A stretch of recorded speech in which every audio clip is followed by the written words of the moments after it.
भंडारा जिल्ह्यातील सर्व नागरिकांना मला या ठिकाणी सांगायचं आहे की सध्या आपण रेल्वे ग्राउंड भंडारा या ठिकाणी आहोत. या ठिकाणी वैनगंगा कृषीधारा महोत्सव 2026 या ठिकाणी जिल्हास्तरीय प्रदर्शनी भरलेली आहे. तर सध्या ज्या स्टॉलवर उभे आहोत आपण, तो स्टॉल आहे मत्स्याचा स्टॉल आहे सर, मत्स्य व्यवसाय विभाग. तर यांच्याकडून अगदी थोडक्यात आपण माहिती घेणार आहोत की म्हणजे नव तेजस्वी म्हणजे आपल्या स्टॉलचं नाव काय आहे?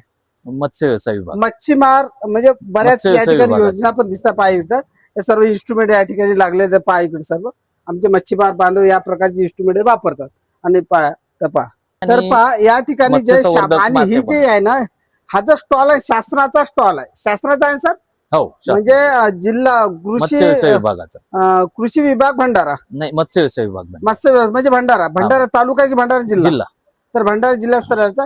तर हे काय करतात की शासन म्हणजे शेतकऱ्यांना, सर्वसामान्य लोकांना किंवा मच्छीमार बांधवांना ज्यांना मत्स्य व्यवसाय करण्यामध्ये स्वारस्य आहे त्यांना या सर्व सुविधा पुरवण्याचं काम करतात.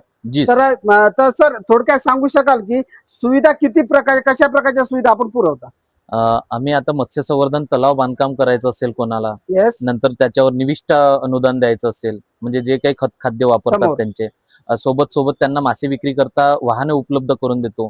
तसेच आता नवीन तंत्रज्ञान जे विकसित झालेले आहे त्याच्यामध्ये आम्ही त्यांना म्हणजे त्या तंत्रज्ञान कळवतो, शेतकऱ्यांपर्यंत पोहोचवण्याचा प्रयत्न करत आहोत या प्रदर्शनामार्फत. म्हणजे अजून न्यू टेक्नॉलॉजी. आणि सोबतच मासे खा आणि मासे जगवा हे सर्वात महत्वाचा विषय हा कारण याच्यामध्ये निसर्गाचा बॅलन्स सुद्धा राहत मांडू असतो. इच्छितो. कारण क्षेत्र बांधल्यामुळे पाण्याचं संवर्धन होते आणि या प्रकारे आणि पाण्याची पण क्षमता वाढते, जमिनी पण पाण्याची क्षमता वाढते.